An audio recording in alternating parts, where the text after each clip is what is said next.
नमस्कार दोस्तों, आप सभी का स्वागत है। देखिए, आज अपन जो है बात करेंगे 12th क्लास का हिंदी अनिवार्य का जो विषय है उसको लेके अपन बात करेंगे। और मेरे ख्याल से ये जो रहेगा, ये वीडियो जो आज का रहेगा वो आपके बोर्ड परीक्षा 2022 के लिए जो है बहुत ही महत्वपूर्ण रहने वाला है। इसके बाद में इस प्रकार का वीडियो जो है मेरे लिए भी बना पाना जो है मुश्किल रहेगा। ठीक है, तो मैं एक एक चीज़ को जो है बड़ी मतलब जितना जल्दी में हो सकेगा उतना जल्दी आपको बताने का जो प्रयास है वो यहाँ पर करूँगा। यानी जितना कम समय आपको लगेगा उतना मैं कम समय यहाँ पर लगाने का प्रयास जो है वो करूँगा।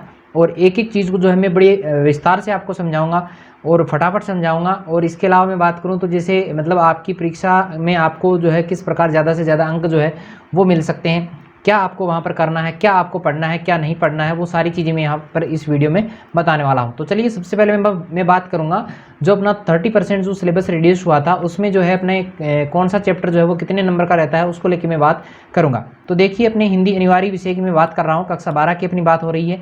और जो पहले जो 3.25 घंटे दिया गया था वो 3.25 घंटे ने होकर 2 घंटे और 45 मिनट का समय जो है वो आपके लिए रहेगा। 80 नंबर का अपना पेपर रहेगा। 20 नंबर जो शतरंग के रूप में होते हैं वो विद्यालय द्वारा भेजे जाएंगे। ठीक है, तो चलिए आगे मैं बात करूं तो यहाँ पर देखिए, अपठित बोध जो रहेगा अपना वो यहाँ पे 12 नंबर का दिया गया है। और ये जो है ये ज़रूरी नहीं है कि यही अंक हों। ठीक है, तो ये चीज़ें अपने रहेंगी। व्याकरण भी अपने हैं, वो भी अपने लिए काफ़ी इंपॉर्टेंट रहने वाली है।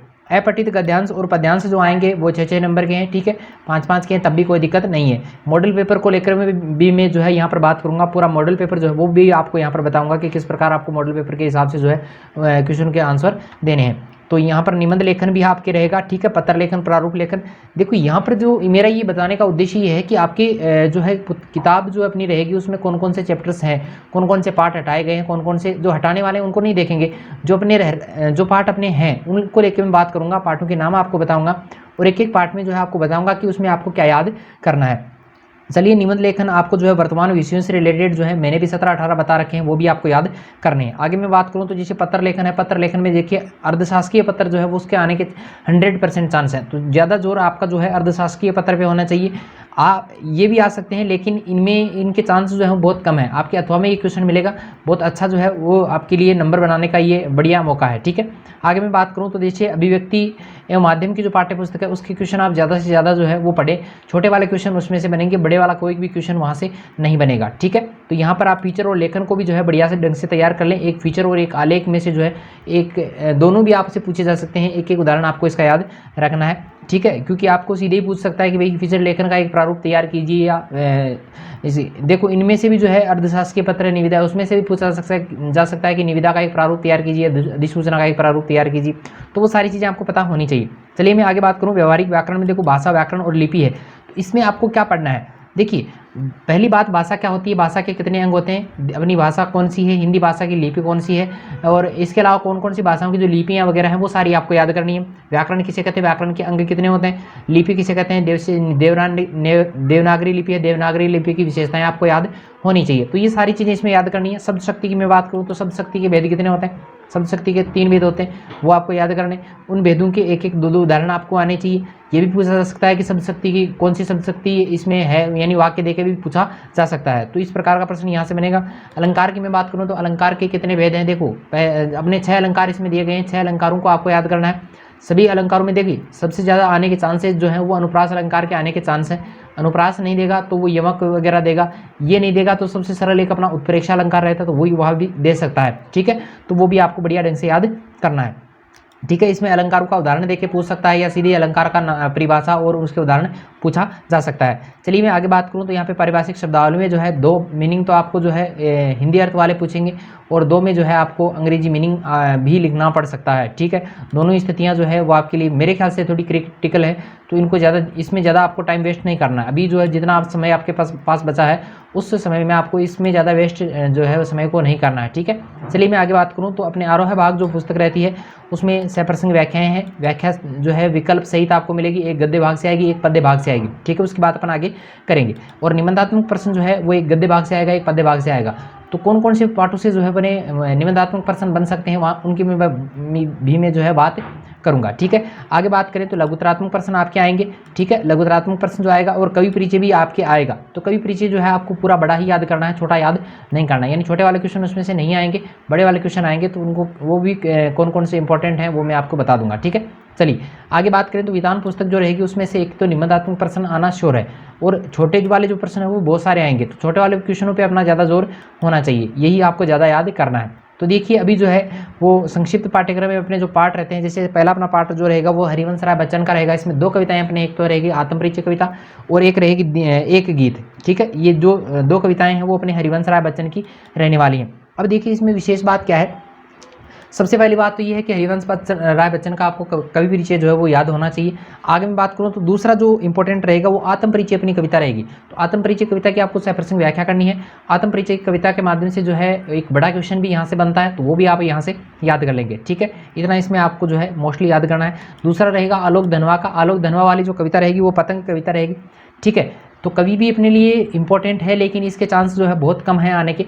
ठीक है, कवि परिचय में तो आलोक धनवा की जो पतंग कविता है, पतंग कविता में देखो किस प्रकार का यहाँ से भी एक बड़ा क्वेश्चन जो है वो यहाँ पर बनता है, और इस कविता का मूल भाव क्या था, या इस कविता के माध्यम से जो है प्रकृति में जो होने वाले परिवर्तन है वो किस प्रकार के होते हैं, इस प्रकार के प्रश्न आपको इसमें याद करने। आगे मैं बात करूँ तो कुंवर नारायण की, जैसे मैं बात करता हूँ तो कुंवर नारायण की अपने यहाँ पर जो कविता रहती है, एक तो है कविता के बहाने और एक था बात सीधी थी पर। ठीक है, तो कविता के बहाने जो है उस वो बहुत ज़्यादा सरल है, तो वो उसके आने के चांसेस बहुत कम है। और दूसरी मैं बात करूँ तो यहाँ पर बात सीधी थी पर, इसमें से जो है वो एक बड़े क्वेश्चन जो है वो आ सकता है, छोटे वाले क्वेश्चन भी जो है इसमें से बन सकते हैं। ठीक है, आगे मैं बात करूँ रघुवीर सहाय की, तो रघुवीर सहाय जो है उसके कवि परिचय का तो न के बराबर चांस है। ठीक है, तो रघुवीर सहाय जो रहेगा उसकी एक कविता रहेगी यहाँ पर कैमरे में बंद अपाहिज। तो इसमें जो है एक बड़ा क्वेश्चन जो है वो बन सकता है। एक जो है अपने में मैं बात करूँ तो यहाँ पे जो छोटे वाला क्वेश्चन, ज़्यादा छोटा नहीं यानी मध्यम, यानी 30 से 40 शब्दों वाला जो क्वेश्चन है वो यहाँ से बढ़िया बनता है। तो इस प्रकार के क्वेश्चन आप इसमें याद कर सकते हैं। आगे मैं बात करूँ तो गजानंद माधव मुक्तिबोध, इसका जो है कवि परिचय भी आपसे पूछा जा सकता है। ठीक है, बहुत जो है अच्छे कवि ये माने जाते हैं। ठीक है, इनकी जो कविता रहेगी अपने वो रहेगी सहर्ष स्वीकारा है। सहर्ष स्वीकारा है में से आपको 100% व्याख्या भी आपको याद करनी है।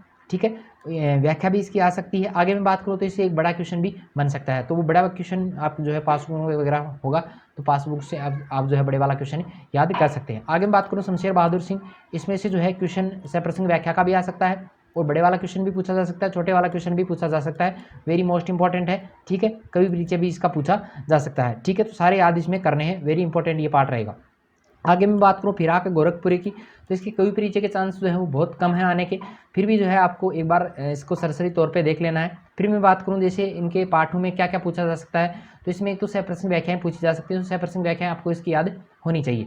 आगे मैं बात करूँ तो यहाँ पे क्वेश्चन भी जो है वो बन सकते हैं, छोटे वाला भी बनता है, बड़े वाले क्वेश्चन तो बहुत कम है बनने के चांस। ठीक है, तो उस हिसाब से आपको याद करना है। फिराक गोरखपुरी की कुछ रुबाइयाँ हैं और कुछ गज़लें जो हैं वो यहाँ पे आपको याद करनी है। रुबाइयों में जैसे मैं बात करूँ तो यहाँ पे वो चांद वाला और वो है ना, और मैं जैसे हम बात करूँ जैसे वो बहन जो है भाई को राखी बांधती है, तो इस प्रकार की जो है वो इसमें आ सकते हैं। ठीक है, वो आपको याद करना है। आगे मैं बात करूँ तो जैसे गद्य भाग में जैसे महादेवी वर्मा का पाठ है, महादेवी वर्मा का जो पाठ रहेगा वो भक्तिन वाला रहेगा, तो भक्तिन वाला पाठ जो है वो भी अपने लिए वेरी इंपॉर्टेंट है। कवि परिचय इसमें से आ सकता है, महादेवी वर्मा है, जैनेन्द्र कुमार है, ठीक है, और धर्मवीर भारती, ये 3 इसमें से आपको याद होने चाहिए, वेरी इंपॉर्टेंट है। ठीक है, और महादेवी वर्मा का जो भक्तिन वाला पाठ है, भक्तिन में देखो बहुत सारे क्वेश्चन बनते हैं, जैसे भक्तिन की चारित्रिक विशेषताएं पूछी जा सकती हैं, महादेवी वर्मा की पूछी जा सकती हैं, या भक्तिन जो थी वो किस प्रकार लेखिका के साथ व्यवहार करती थी, मतलब वो सारी चीज़ें इसमें पूछने लायक हैं। तो ये याद भी होगा मेरे ख्याल से, किसी भी प्रकार का अगर प्रश्न इसमें से आता है आपके तो वो मेरे ख्याल से गलत नहीं होगा। आगे मैं बात करूँ जैनेन्द्र कुमार की बाजार दर्शन में एक बड़े वाला क्वेश्चन जो है आपको याद करना है, बड़े वाले क्वेश्चन जो है इसमें याद कर रहे हैं, छोटे वाले क्वेश्चन तो मतलब आएंगे तो बहुत ज़्यादा सरल आएंगे, तो उसमें कोई दिक्कत वाली बात नहीं है। आगे मैं बात करूँ धर्मवीर भारती की, तो धर्मवीर भारती वाला जो रहेगा वो काले मेघा पानी दे वाला रहेगा, तो उसमें विज्ञान का महत्व वाला जो प्रश्न है वो भी इंपॉर्टेंट रहेगा। और मैं बात करूँ तो यहाँ पे भी बड़े वाला क्वेश्चन जो है वो इंपॉर्टेंट रहेगा, छोटे वाले क्वेश्चन भी इसमें बहुत सारे बनते हैं, तो वो भी आपको इसमें याद करने हैं। आगे मैं बात करूँ तो फणीश्वर नाथ रेणु यानी पहलवान की जो ढोलक पाठ रहेगा, उसमें मतलब पहलवान की जो चारित्रिक विशेषताएं हैं, या पहलवान जो था वो किस प्रकार है, मतलब जिजीविसा जो था वो पैदा करता था, वो सारी बातें उसमें याद रखनी है। आगे मैं बात करूँ तो जैसे ये रजिया सजाद जहीर है, तो उसमें भी भारत पाकिस्तान से रिलेटेड कुछ बातें जो है वो पूछी जा सकती हैं, तो यहाँ पर भी एक बड़ा क्वेश्चन आपको बनता है, बड़ा क्वेश्चन आप यहाँ से कर सकते हैं।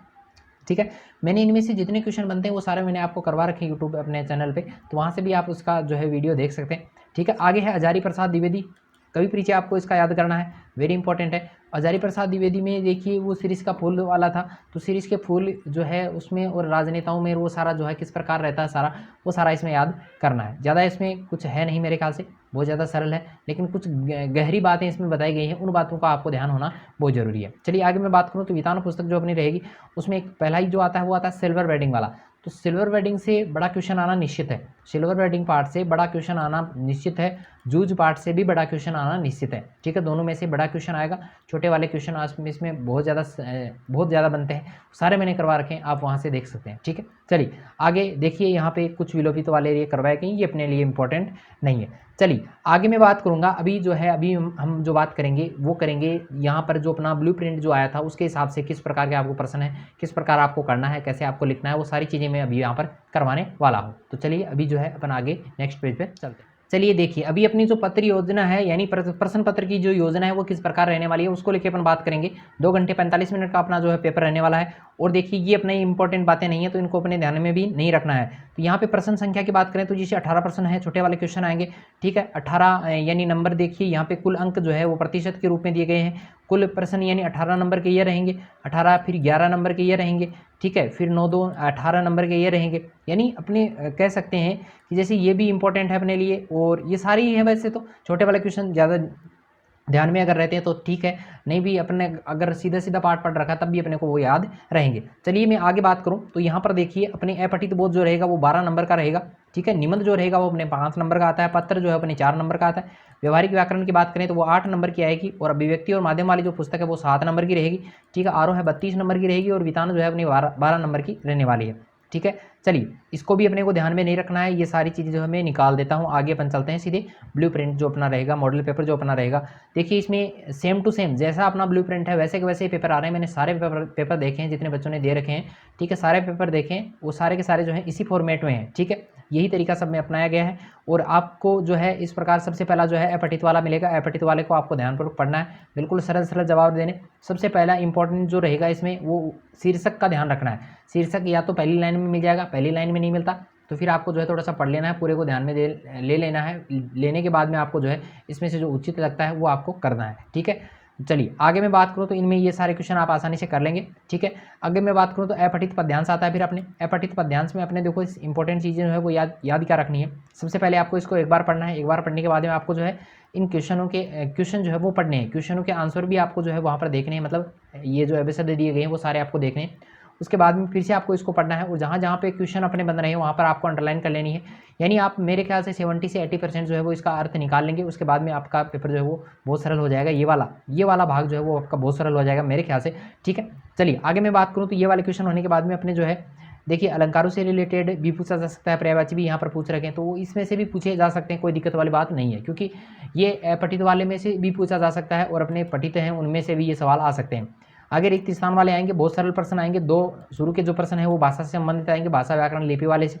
अगले वाले जो 2 प्रश्न है वो शब्द शक्ति को लेके आएंगे, और आगे वाले जो 2 प्रश्न है वो अपने अलंकार के आएंगे। ठीक है, इस प्रकार आपको कुल 6 प्रश्न यहाँ पर मिलेंगे। और इन प्रश्नों को मेरे ख्याल से आपको जो है क्रम से इन प्रश्नों को करना है। ब्लैक पेन आप काम में ले सकते हैं, जहाँ जहाँ पे जरूरत है ब्लैक पेन की वहाँ पर आप ब्लैक पेन काम में ले। कोई हेडिंग वगैरह डालनी है या कोई मोस्ट शब्द है तो उसको आप वहाँ पर काम में ले सकते हैं। ठीक है, आगे मैं बात करूँ तो जैसे यहाँ पे पारिभाषिक शब्दों का अर्थ यहाँ पर पूछा जा सकता है। 2 का तो अर्थ पूछ रहा है और 1 का जो है आपको पारिभाषिक शब्द का जो है मीनिंग जो है वो यहाँ पर लिखना है। ठीक है, दोनों ही प्रश्न आपको ध्यान में रखने हैं। फिर देखिए ये छोटे वाले क्वेश्चन है सारे के सारे, तो ये छोटे वाले क्वेश्चन जो है बहुत इंपॉर्टेंट अपने लिए रहेंगे। सभी कवियों का जो जन्म और मृत्यु है या जन्म कहाँ हुआ है वो सारा मैंने आपको एक ही वीडियो में करवा रखा है, तो उस वीडियो को आप एक बार जरूर देख लें। ठीक है, इसका जो लिंक है वो मैं जो है अपने जो आई बटन है ऊपर उसमें मिल जाएगा आपको। चलिए आगे बात करें तो यहाँ पे खंड ब शुरू होता है, तो वो आपका जो है उत्तर जो है 40 शब्दों में आपको इसका जवाब देना पड़ेगा। इसमें देखिए सबसे पहले तो चौथा और 5वां क्वेश्चन जो आता है वो इंटरनेट वाला सारा आता है। ठीक है, फिर आलेख वाला और वो आ जाएगा।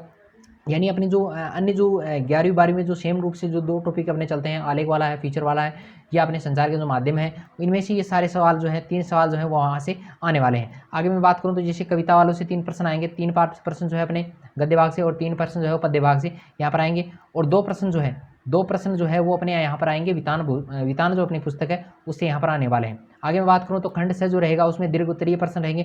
सभी प्रश्न आपको अथवा में मिलेंगे, एक गद्य भाग से होगा, एक पद्य भाग से होगा। ठीक है, ठीक है। ये यहाँ पर 13वें में जैसे दोनों जो है वो अपने पद्य भाग से हैं, फिर दोनों नीचे वाले देखिए ये दोनों जो है गद्य भाग से हैं, और ये दोनों जो रहेंगे वो अपने रहेंगे किससे, ये रहेंगे वितान पुस्तक से। ठीक है, तो तीनों में जो है बड़े वाले क्वेश्चन आ रहे हैं, 3-3 नंबर के क्वेश्चन है। फिर जो है देखिए कभी पीछे जो पूछा जा सकता है, शमशेर बहादुर सिंह का भी आ सकता है, ऐसा जरूरी नहीं कि यहाँ पे लिखा हुआ है फिर आए नहीं, तो आ सकता है, तो याद जरूर करना है। चलिए आगे बात करूँ तो सहप्रसंग व्याख्या को लेकर बात करते हैं। तो जैसे यहाँ पर ये लिखा गया है ये रहेगा, ठीक है। अथवा में आएगा जो आपको अच्छा लगे वो आपको करना है, संदर्भ लिखना है, प्रसंग लिखना है, फिर व्याख्या करनी है, फिर विशेष लिखना है। ठीक है, आगे बात करूँ तो जैसे जो गद्यांश है अपना उसकी सहप्रसंग व्याख्या करनी है, तो उसमें भी आपको थोड़ा सा इसी प्रकार जो है वो लिखना है, संदर्भ लिखेंगे, प्रसंग लिखेंगे, फिर व्याख्या करेंगे। देखिए 2+4 का मतलब होता है, यानी प्रसंग करोगे, प्रसंग के बाद में आपको जो व्याख्या करनी है उसके हिसाब से अपने को जो है इस प्रकार 6 नंबर मिलेंगे।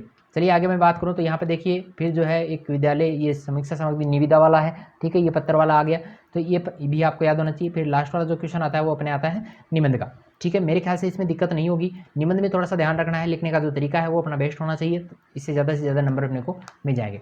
तो चलिए मेरा आपको ये वीडियो कैसा लगा मुझे कमेंट करके जरूर बताएं। परीक्षा आपकी बहुत अच्छी होगी, ये दुआ जो है मैं आप लोगों के लिए करता हूँ। ठीक है, ये मेरी ईश्वर से प्रार्थना है कि आपकी जो परीक्षा हो बहुत अच्छी होगी। अभी तक जितनी परीक्षाएं हुई हैं आपकी बहुत अच्छी हुई होंगी। ठीक है, तो आज के लिए इतना ही, मिलते हैं फिर एक नई वीडियो के साथ में, तब तक के लिए धन्यवाद।